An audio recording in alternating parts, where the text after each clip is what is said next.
Gentlemen, coming in at number 2, the Schumacher. Michael Schumacher. If Formula 1 was a chessboard, Michael Schumacher was the Grand Master. If it's a battlefield, then he was the general, commanding every detail with ruthless precision. Schumacher wasn't just another great driver, lads. He was a machine. And cold, calculated, relentless, pure gentleman off the track too, by the way. Apart from all the mind games he played, which was awesome. He turned winning into an art form, and he wasn't here to compete. He was here to dominate. And when he took to the track, everyone knew they were racing for second place. Now, greatness also doesn't come without controversy here, lads, okay? Schumacher wasn't just about speed. He was about winning, like whatever it took. His tactical mind was unmatched. And believe me, it's hard for me, especially when I'm talking about the top 3 right here. There's just nothing between them. And if that meant bending the rules, so be it. That was his kryptonite to a degree. He did go to the dark side a little bit every now and then. From his infamous collision with Damon Hill in 1994 to the strategic blocking in Monaco in Monaco 2006, that was especially the Monaco one. The Damon Hill one, you could argue me on that one, and quite honestly, I would be on the side of Schumacher on that one. I honestly don't think that was that dirty. But again, it's controversial. It's something that everybody oh, Schumacher. The Monaco, that was appalling. It was absolutely appalling. He should never have done that. Schumacher played the game at a level that others just didn't realize existed. And, was he ruthless? Oh, hell, was he what? Was he the greatest? Was he one of the greatest? He's one of the greatest without a doubt. Now, before Schumacher, Ferrari was a sleeping giant. Their last championship was in 1979, actually. 1979, that was it. And by the early 90s, they were a team in complete decline. And then came Shuey. When he joined in 96, man, it wasn't just signing a contract.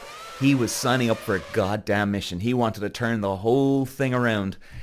And, to bring Ferrari back to life, he couldn't do it on his own. He brought Ross Brawn along. Ross Brawn and Schumacher, I honestly think the greatest combination that has ever walked the planet in Formula 1. They were dynamite, man. Untouchable. And with his legendary work and laser focus, he didn't just drive the car, he rebuilt the team from the ground up with Ross. He pushed the engineers, strategists, and mechanics beyond their limits until they became an unstoppable force. Then came 2002, a season so dominated that the FIA had to change the rules to stop Schumacher and Ferrari from winning everything. You imagine that? It's like tiger proofing, Tiger Woods back in the day. They tiger-proof courses because he was just too dominant. Schumacher finished on the podium in every single race. Do you realize how hard that is? I mean, wow, man. He secured the championship with 6 rounds still to go. Who does that? I know there's been some people that have come close. It wasn't just dominance. It was obliteration. He made an entire generation of drivers question whether they even belonged in the same sport as the guy. And let's not forget his wet weather brilliance. Whether it was Spain 96, oh boy. Where he practically just hovered above the rain. Or his numerous comebacks from impossible positions. Schumacher made the impossible look routine, man. He didn't just win in the dry, he owned the rain, outclassing everyone when conditions just got so treacherous. And I honestly think this was one of the greatest performances I've ever seen. When he was in Hungary, he was struggling, and he put in, I think it was 11 back-to-back fastest laps, pole position laps.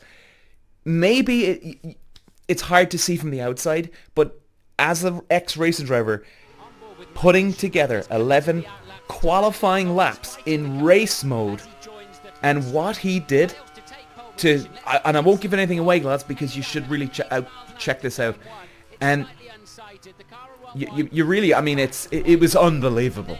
It was unbelievable. It made me question whether he was the greatest of all time at this stage or not. Now, by 2004, Schumacher rewrote the history books, man. 7 world championships, 91 wins, more pole positions, more fastest laps, more everything. He had become the benchmark. But even legends must rest. In 2006, he stepped away, leaving a legacy so great it seemed untouchable. Schumacher never once sat on the sidelines. In 2010, he came back with Mercedes. Some people argue he should never have come back. He shouldn't have. He wasn't fighting for championships anymore. But for him, it didn't matter. His presence alone changed the sport. He was mentoring young drivers, including a certain Nico Rosberg, and laying the foundation for what became the most dominant F1 team of the modern era. And let me tell you, ladies and gentlemen, and mark my words, and I know this from the inside knowledge, from people that are in the racing world. Lewis Hamilton would not have won his world championships at Mercedes without Michael Schumacher's development.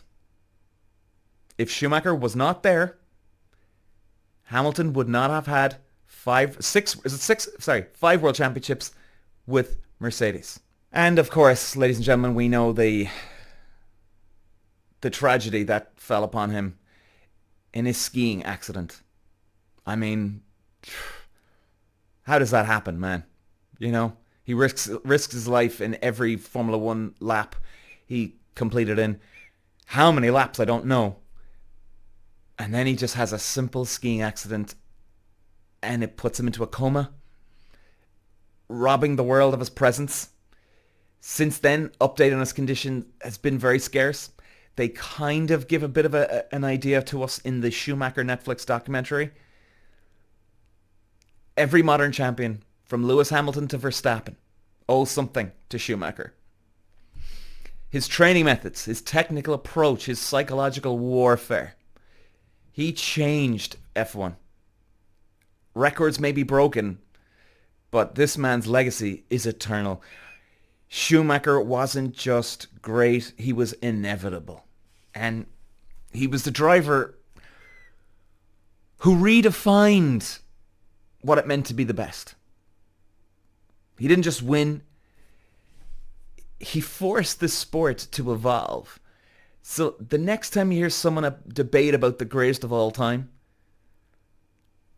just remember Schumacher is right up there, man.